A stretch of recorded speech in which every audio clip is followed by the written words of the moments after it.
panašiai, bet jau rapsuose prasidėjo naujas etapas. Tai čia labai gerai, kad kaip kas tai įsivaizduoja, kad derlius formuojamas būtent jau ten nuo žydėjimo ar dar kažkur tai, bet derlius formuojasi etapais. Na taip. Dabar pirmas etapas, skaitykim, formuojasi ir šiemet tų problemų iškilo tokių, atrodo, lygioj vietoj. Tai pirmiausiai su fuzarioze tokių daug kas turi nusiskundimų, problemų. Tada verticiliozė išgąsdino visus. Tada kažkur užmaršty liko fomozė, nes... Nu, jinai neliko užmaršty. Čia toksai primiršo. Čia nebuvo kritiška liga galbūt, bet... Bet jinai, kada jos trys susidėjo į vieną, sklerotinija, fomozė, verticiliozė, jinai tikrai padarė nemažai žalos, to derliaus tikrai nepasiekta. Buvo tokio, ką pasėliai rodė kaip kuriais atvejais. Fuzariozė irgi savo padarė, nors mes, kaip sakyt, kalbėjom daug jau. Eilę metų kalbam apie fuzariozę kaip tokią problemą. Bet visi galvoja, kad įsispręs jinai būtent žydėjimo metu, jeigu nelis, jeigu panaudosit fungicidus, įspręsiu tą problemą, bet būtent jinai prasideda irgi šitame etape. Po sėjos jau skaityti. Ja, iš principo, po dirvoje jie visada to užkrato yra, tai na, be abejo, kad iš dirvos bet kada gali. Bet dar vienas manęs taip tokiam senokai buvau nusipirkęs vokišką tokią parankinę agronomų knygą ir tokią aptikau būtent, kad verticiliozė, fomozė gali išplist ir iš laukų į lauką per orą. Kartu su dulkim verticiliozė, fomozė šiaip gali būti pernešama. Tai šiek tiek suintrigavo šitas, pagalvoju, iš kur tie pradai atsiranda laukuose. Ir tada nemažai tokių atvejų yra, kad žiūrim, rapsai persikėlė į kviečių lauką, kviečiai persikėlė į rapsų laukų, atstumas gal 20 metrų. Na taip, per kelią gal. Per kelią gali būti. Tai tada tas plitimas oro visiškai pasidaro aktualus. Tai kiek čia tiesos šitam yra tam būtent plitime per orą, per sudulkim ir panašiai. Na, jeigu kalbam apie verticiliozę, tai reikia įvertinti, kad tai plitimas vyksta mikroskleročiais. Jie susiformuojant ant augalo praktiškai viso stiebo. Ir jeigu kūlant dalis stiebo susmulkinama, lieka ražiena, kurią irgi stengiamasi greičiau įdirbti tais padargais ar liekšiniais, nes taip patogiausia turbūt po javapjūtės, po derliaus nuėmimo. Ir mikroskleročiai atsipalaiduoja. Jie kol dar yra padengti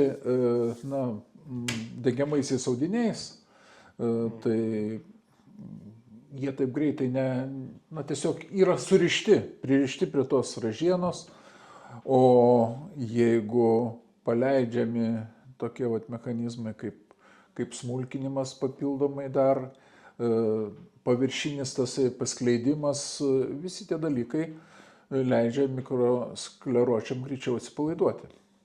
Ir jie, aišku, patenka ir ant dirvos dalelių. Taip pat susmulkėja ir ta organinė medžiaga, kuri buvo stiebai. Tai jeigu vėjas yra, tai natūralu. Ir dulkės neša, ir tas smulkės organinės dalelės stiebo liekanas.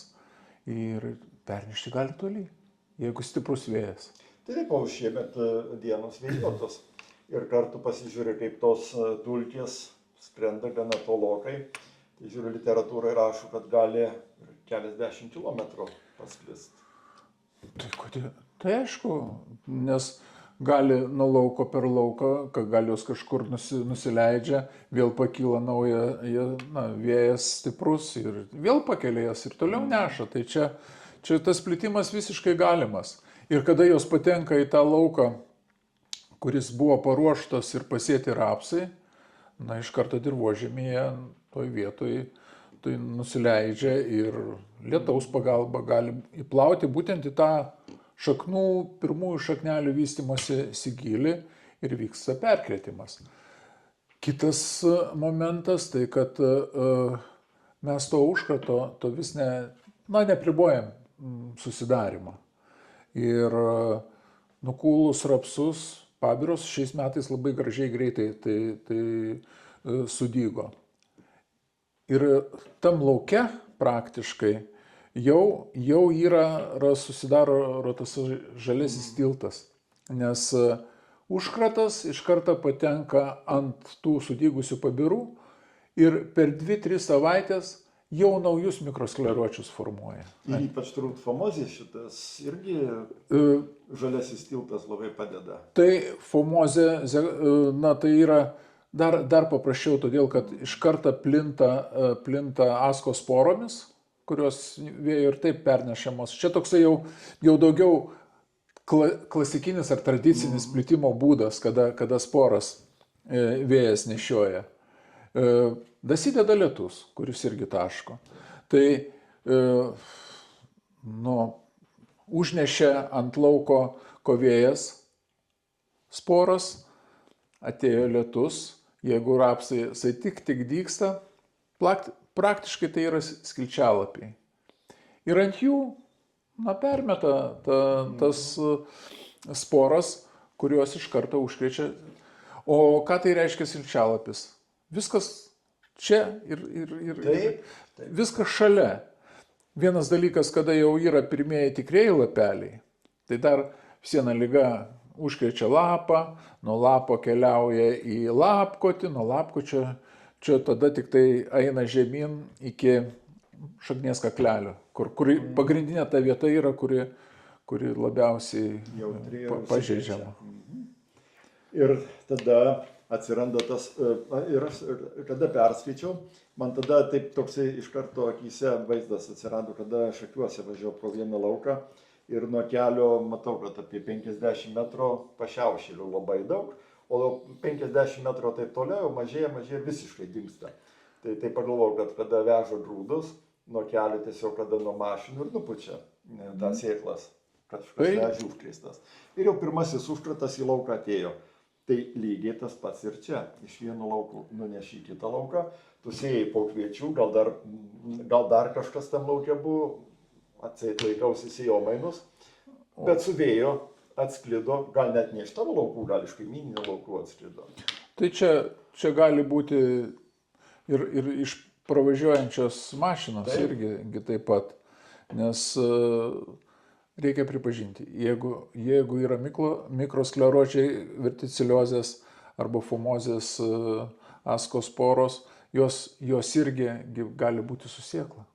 Tai čia ant sėklos. Su sėklom taip irgi skaičiau, kad plinta su sėklom. Tai būtent kadangi tai cheminės apsaugos nėra, tai gali ta sėkla būti beicuota, nebeicuota, kontrolės čia nėra. Ne, verticiliozė visumoje nėra fungicidų ir ją kontroliuoti neįmanoma. Famozė taip. Famozė, sakykime, ir beicavimas, jeigu jau panaudoti fungicidiniai beicai, tai nuo sėklos jau nėra perkritimo, o purškimai paskui. Plus atsiranda purškimai ir čia kontrolė lengvesnė verticiliozė, tai reikia taikyti tą vadinamą integruotą technologiją apsaugos, tai būtent sėjomaina kiek įmanoma. Vienareikšmiškai, tai yra labai svarbu. Tada biologizavimas, tai antagonistų reikia sukurti, kad dirvai būtų antagonistų, kad neprileistų to patogenų taip lengvai prie augalo. Verticiliozė iš tikrųjų užkrečia tada rapsus, kada jie augdami šaknis įskiria įskiras, kurios tiesiog paleidžia tą sudygimą mikroskleročio ir jisai, hifais pasiekia šaknis ir per šakniaplaukius įeina į šaknį. Ypač per žaizdelės, kaip da žemė juda. Visumai užtenka, kad vis viena yra, būtent šakniaplaukiuose yra ta vadinama greito augimo zona, per tą zoną ten patenka ir aišku, kad toliau jisai keliauja jau vandens indais į viršų su maisto medžiagom ir jis gali bet kurioje vietoje tai užimti, na, sistemiškai jisai visam augalė Ir čia plinta. reikia antagonistus, kur tai būtent. O antagonistai, jeigu kalbam apie, na, trikodermą, tikrai agresyvus grybas ir jisai visada irgi gyvena prie augalo šaknų. Dabar dar viena problema, tai šiemet fuzariozė, tai čia vėl galvojam, kad ta fuzariozė tik tai ant varpų prasideda, bet jinai prasideda nuo ražienų. Nes pažiūrėkim, tada mes, kai buvom tam vienam lauke, kiek ant šaknų buvo puvinių. Pilna puvinė, supuvusių šaknis praktiškai buvo. Taip, ir jeigu taip imti, na, šiaurinius rajonus Lietuvos, kur tikrai buvo ir gausių liūčių, ir na, per kelias dienas iškrito po 70 mm, tai praktiškai užmerkė visiškai kai šaknis ir aišku, augalas lašaknis, na... Siųstuvas nedirbo, imtuvą neaprūpino maisto medžiagom. O lygai buvo patogu. O mikrotoksinus nunešė. Per tą vandens indais pakilo. Tai čia vėl tokia problema, kuri sunkiai kontroliuojama su fungicidais. Taip pat taikyti labai sunku. Plius, kada šaknys nedirba, tai jau derliaus nesukursi. Iš tikro, kaip sprendimas, tai be abejo jau beicas turėtų būti tinkamas, efektyvus nuo fuzariozės. Kaip fludioksonilo veikli medžiaga, jinai tikrai nebeleidžia bent to momentu, kada pradeda dygti grūdas, tai kad grybas nepatektų į vidų ir kad jisai nepradėtų su pirmoju daigeliu sistemiškai kilti į viršų. Bet fludioksonilas tai turbūt paskutiniai metai.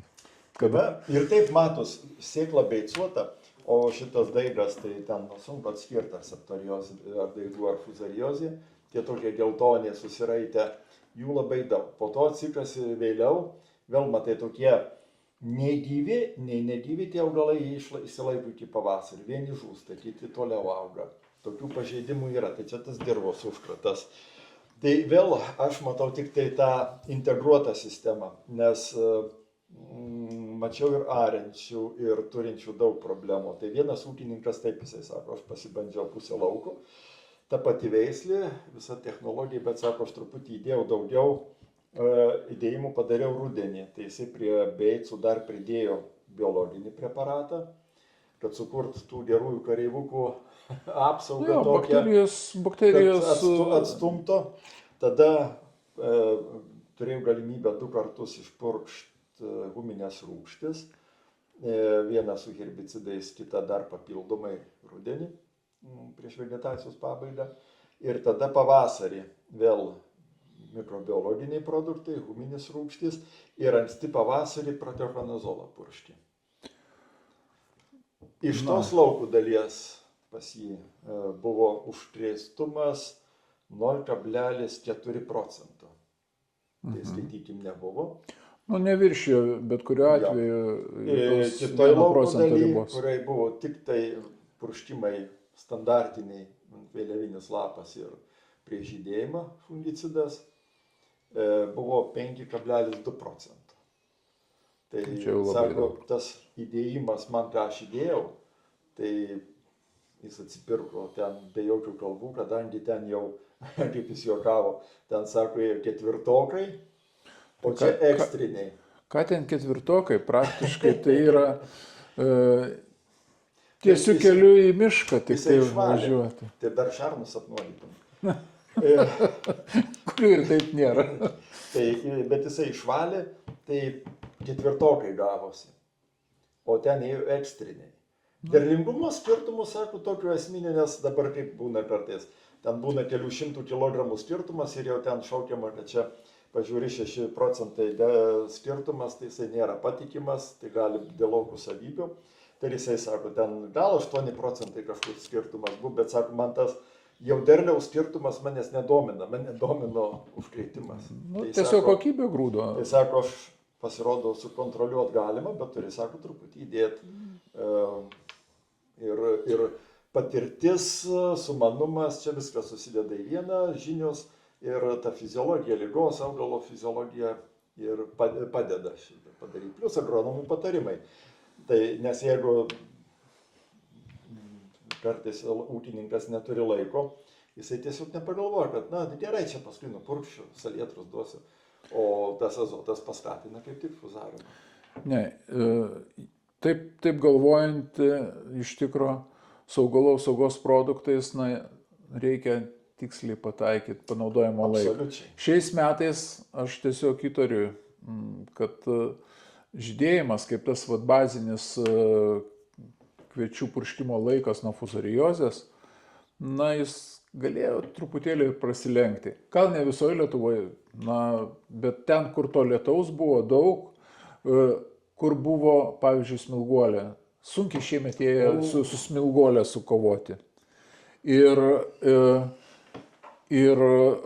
smilguolė tiesiog pagulė. Na, Plius smilguolė šešėlį duoda drėgmės. Išlaiko drėgmę ir panašiai. Tai ta fuzariozė galėjo ir gerokai vėliau po žydėjimo pėdiniai brandoje galėjo užkrėsti tik grūdus. Ir aišku, kas dar yra sudėtinga, jeigu žydėjimo metu užkrečiama varpa, tai tas grūdas dažniausiai būna niekinis, mažiukas, susiraukšlėjęs. Ir jeigu kombainas gerai sureguliuotas, davėjai vėjo, jisai nevažiuoja į arodą. Bet čia prasideda kita klasta, jis liko dirba ir sudygo. Šito neišvengti, nes jeigu taip kalbant apie fuzariozę, mes čia tokį bendrinį žodį naudojam, bet tai yra įvairių porūšių ir jos ten sugaudyti be šansų. O pavojingiausi yra du.